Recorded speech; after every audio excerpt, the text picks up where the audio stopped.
will make it. I don't know, Snoover. My health is doing really badly right now. 30, 18%, 18%. I'm dead. I'm dead. Everyone, rest in peace. Rest in peace. Rest in peace.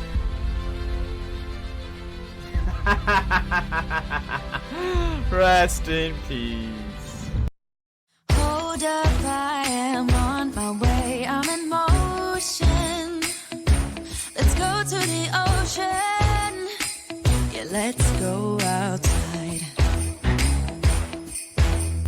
And here we are. Hello, hello. A very good morning, afternoon, or evening, depending on where you are. So nice to see you all, and welcome to our week 3 official alpha update. Lazy Penguin will be joining us in a few moments' time. Very big hello to Pam Fisher, Minubi, Sir Aaron, hello, hello, Daktari, so many of you here in the chat, Fistro, Vexoy, Winnie, so great to see you, Snoofer as well, yes.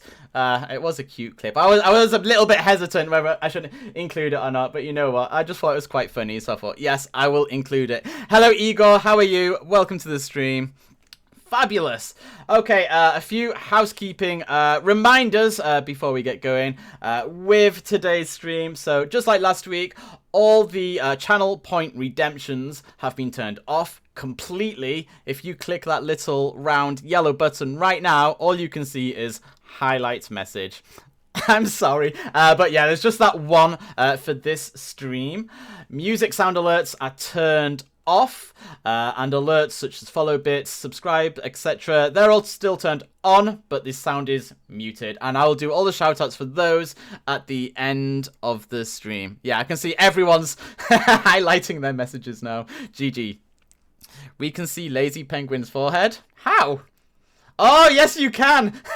You can see in the bottom left. Yes, he's on standby. He's ready to go on my right-hand monitor. That's a very good catch, Vexoy. Well done, you.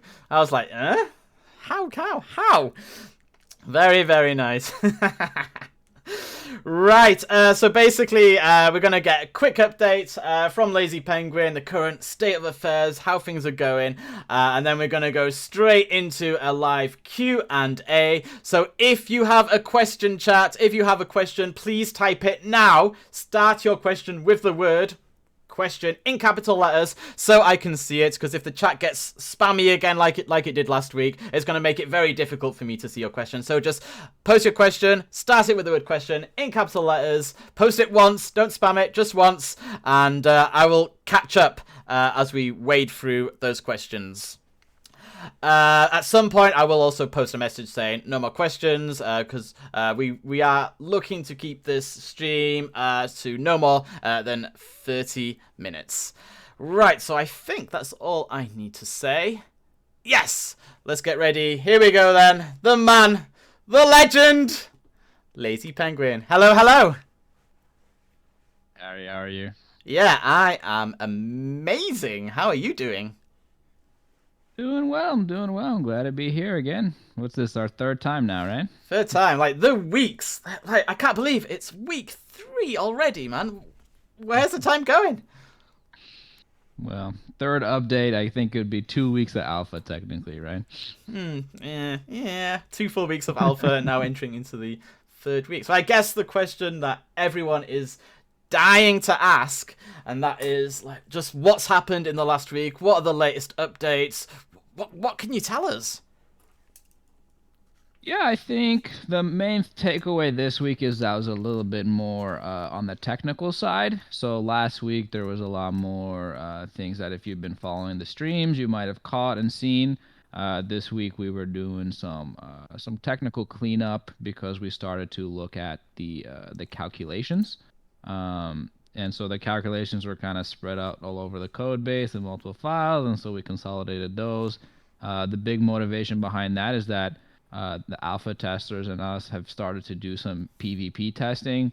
We were testing like the difference between standard gear, Valor gear, different builds, like testing different characters against different ones to see which classes are strong or weak against each other. So that kind of triggered the cleanup in the calculations code. So that's kind of been a big focus this week. We also, as always, have been doing a lot of work on the questing.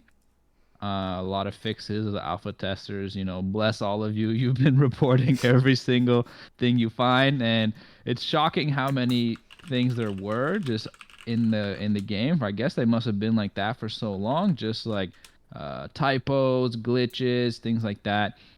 So we've been working hard on that, improving the quest tracker because that's a new feature. We have to like manually populate every quest. It's very tedious.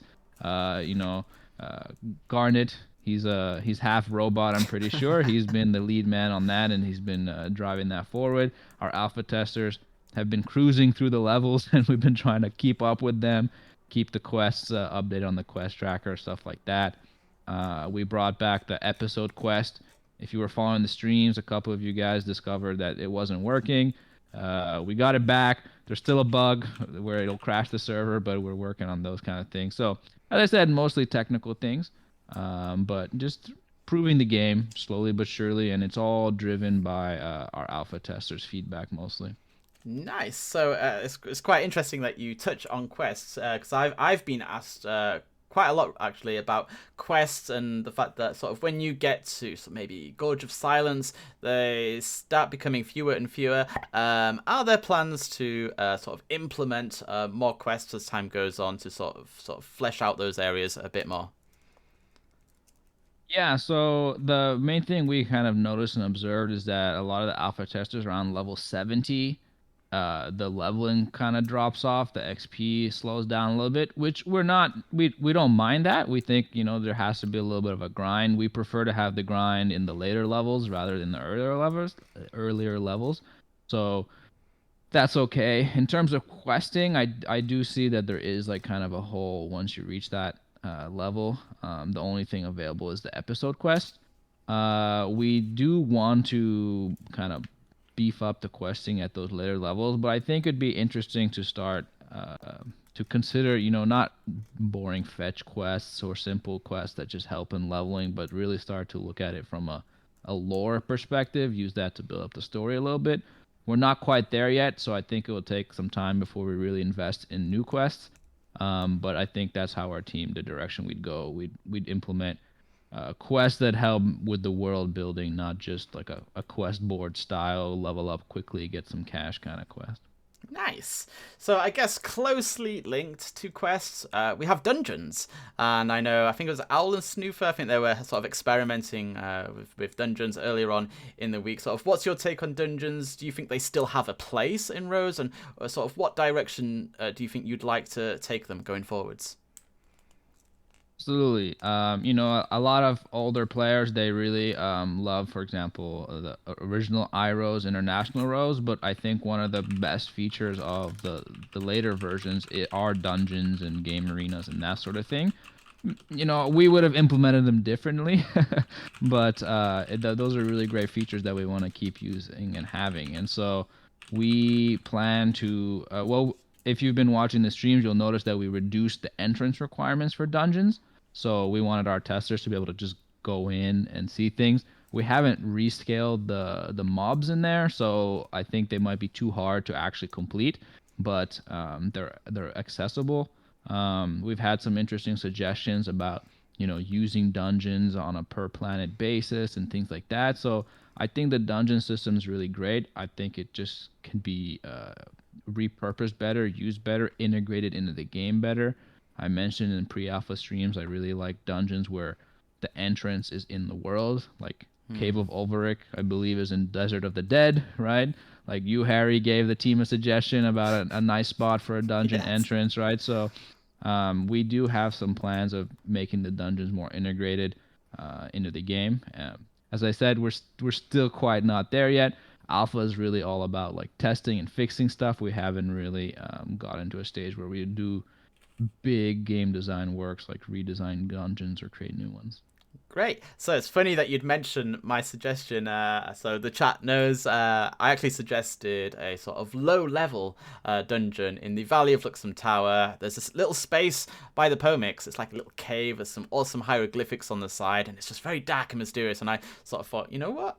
Why don't we have some low-level dungeon low-level dungeons as well at some point, you know? Do you think that could be a thing? For example, maybe even a dungeon in Adventurers Plains for, you know, players just starting out. Or would you rather like dungeons that just sort of end game, sort of high level, sort of, what's your take on that? No, the team, we've already discussed and have some plans for making dungeons available at different levels. We don't want to make dungeoning a thing only for the max game or end game. I think yeah, there's opportunities in Adventure Plains, like Luxem, even Breezy Hills, right? Like I think it'd be nice to just have alternative ways to playing and leveling, right? Maybe some people like questing, maybe people like doing dungeons. So it's a very high chance we would have dungeons across level ranges. Nice. So this kind of leads me on to the next question, which I was actually asked earlier on today, and it's something you have touched on before, but I guess it's, you know, worth rehashing, and that's events. You know, dungeons could be linked to events. People have been asking, you know, what will events look like? Sort of, what is the vision for events? Are they going to be like regular daily things, or maybe just once a week, once a fortnight? And what sort of reward can we expect, if anything, from taking part in an event? Yeah, if you've been watching the streams or you were a previous player, you'll know that there's kind of certain events that are on timers and happen automated an automated way, right? Like the Valentine's event triggered itself and that sort of thing. I think there's opportunity there to use that system to do, you know, some interesting things besides like seasonal events, but just maybe recurring events, that sort of thing.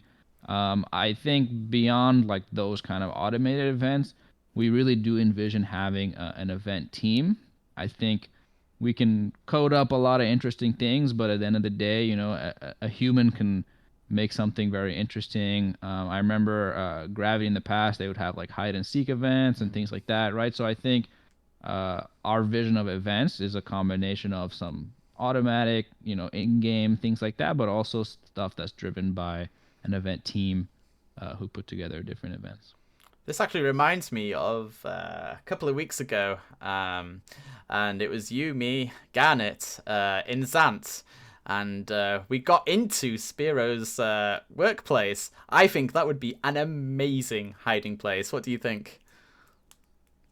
Yeah, there's a lot of little corners you can glitch through into buildings and things like that. I think yeah, it could be fun, right? Like I think players and people can be super creative, and so I think you'd always need the combination of events like that and you know, more traditional events. All right, last one from me, and then we'll turn it over to the chat. Aside from, you know, the game, so you've been utilizing other social media outlets to sort of promote Rose Online and sort of your efforts. Like I've noticed huge engagement, for example, on Facebook. I know Flowen's designing an amazing website, and I'm just looking at that website right now. Like that background, like it just sets the heart beating. It looks so good, and I guess the question is sort of what is the status of the website? When can we expect to see more information on the website? Yeah, so the website, it's kind of the central place for your account. So we already have, you know, account registration and login and things like that. It connects you to the forum. It's the same account for the forum.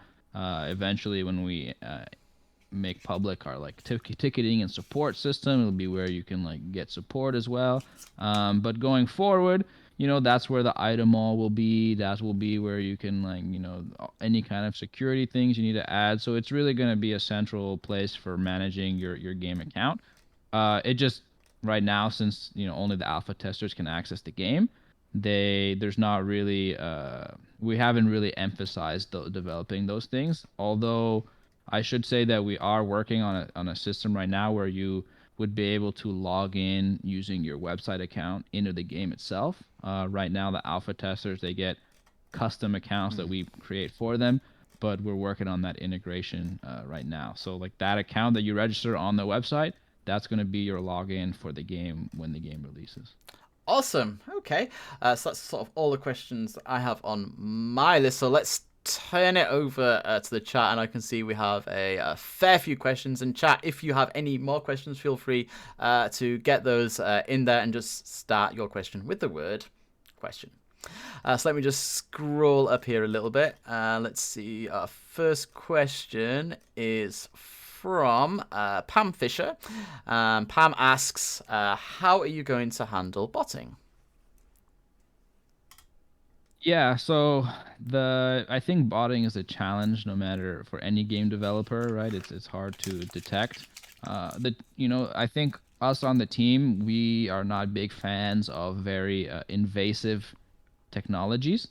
Some games go pretty, in my opinion, too far to try to prevent cheaters. I think for a game like Rose Online, a healthy and thriving kind of reporting system where you can report another player who's acting suspiciously in combination with some kind of moderating team that are, available on different schedules and things like that that can react in real time to these things, right? A player puts in a report, a GM or moderator teleports to the location, takes a look, makes a determination if that person's botting or not. I think that's probably the best way to handle it. But of course, we'll put in some measures. If you have like 10 connections coming from the same IP address, things like that, right? Like there'll be things we can do uh, to help detect these things, but not as good as a proper team could. Yeah, cool. Thank you. And thank you, Pam, for the question.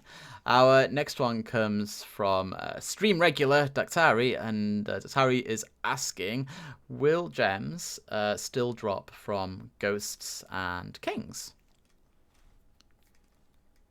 Yeah, I think so. I think if you fight a king or a tough mob, a low level gem seems like a suitable reward. We're still working on the drop tables.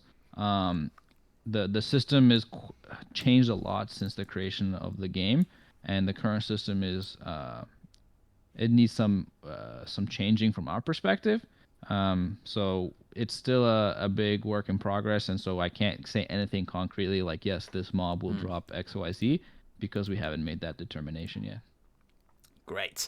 Okay, another stream regular, Vexoy, and he's asking, after the rough estimate of alpha 6 weeks plus, what will happen? Closed beta or another alpha test phase? Like, what is the current timetable?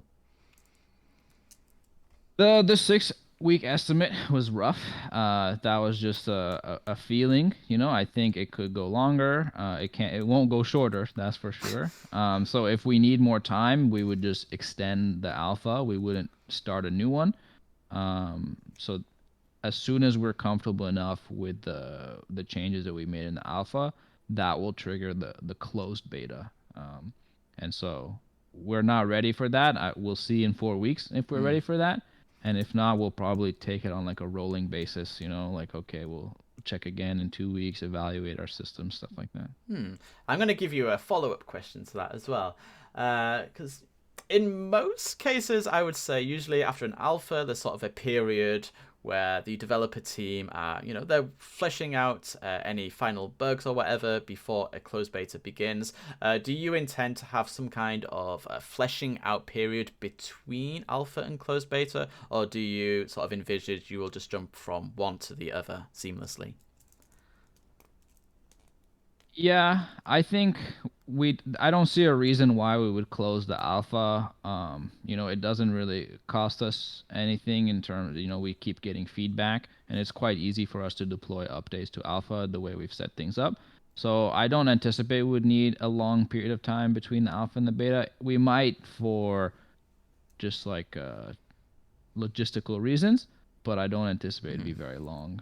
Nice. We have another question from Daktari, and he's asking, will you scale the mobs in dungeons so the alpha players can test them? We plan to, yeah, it's on our list. Nice, short and sweet. Okay, next one comes oh, I'm sorry if I say your name wrong. I think it's S. Joe Wood. I'm sorry. But the question is, when will there be some kind of wiki? I used to play, insert another version of Rose here, a long time ago, but believe contents of Rose Online are entirely different. So would like to read whatever I can expect in the game. So yeah, will there be some kind of wiki? Yeah, I think we definitely want some kind of wiki. In the past, Rose had like a player-driven wiki, which I thought was fabulous. It wasn't just like raw data from the game, but high-level concepts and things like that. Some people already on the forum started to put some information that could go on a wiki. I think that's something we definitely want to do. We're still discussing this concept of having like a online game database which shows like where monsters spawn, what they drop, things like that.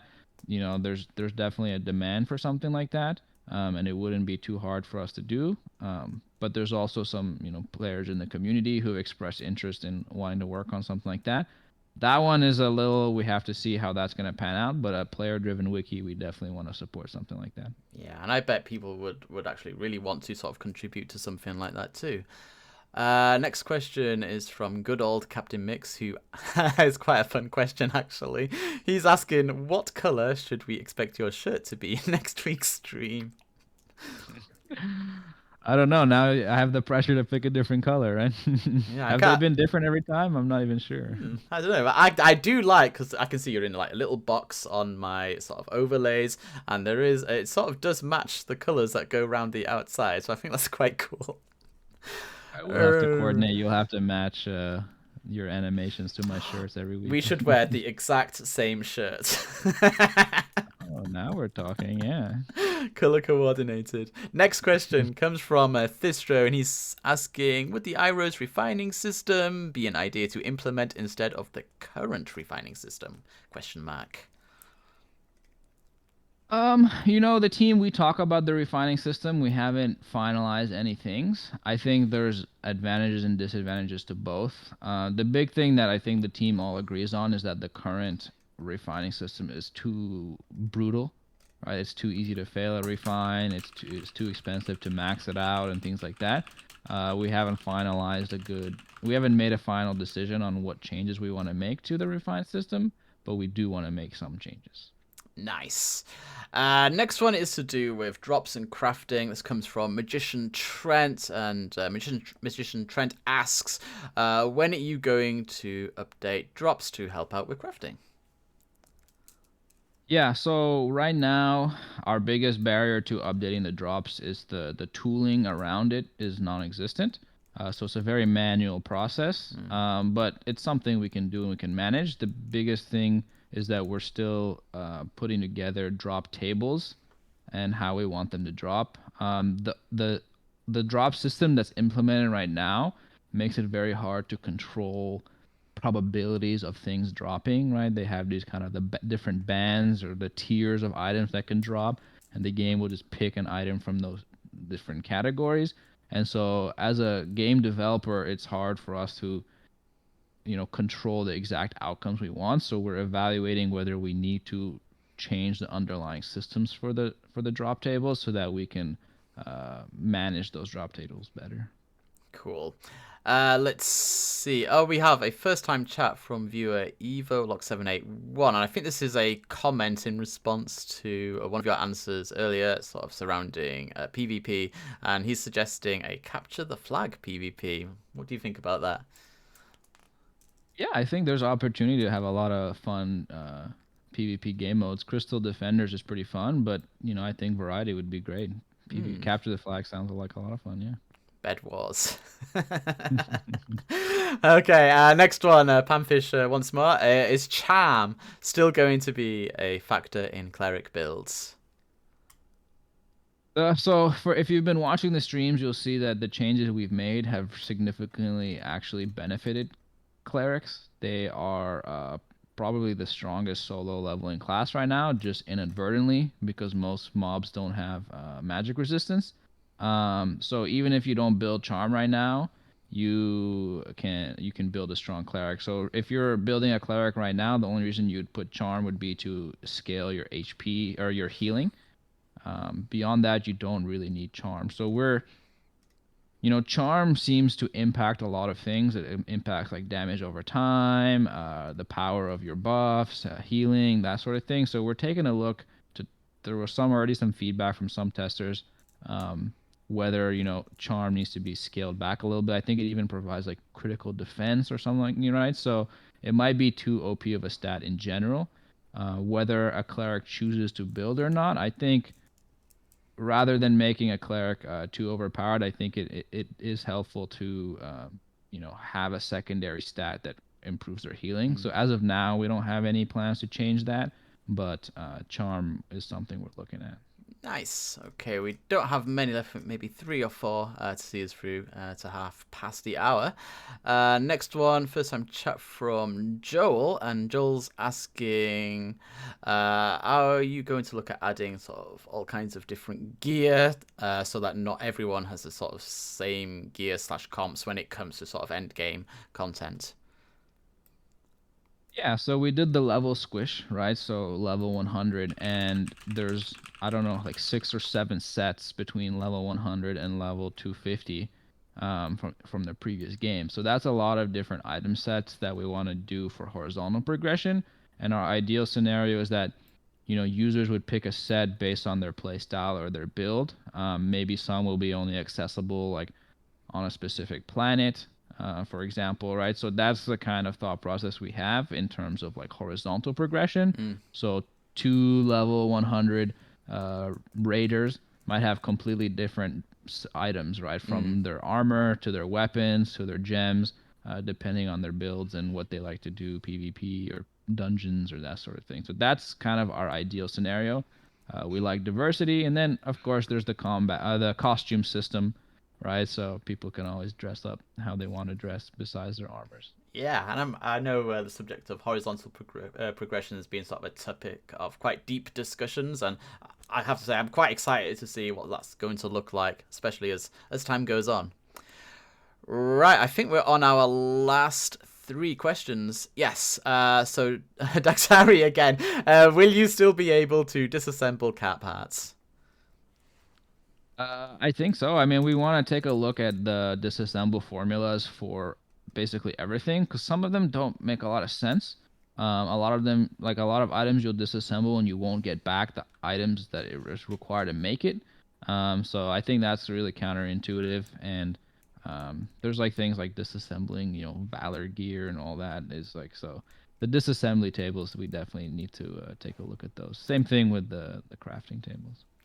And the last 2 come from Vexoy. So his first question is, are the Honor and Valor shops going to stay completely removed? If so, what will be the alternative?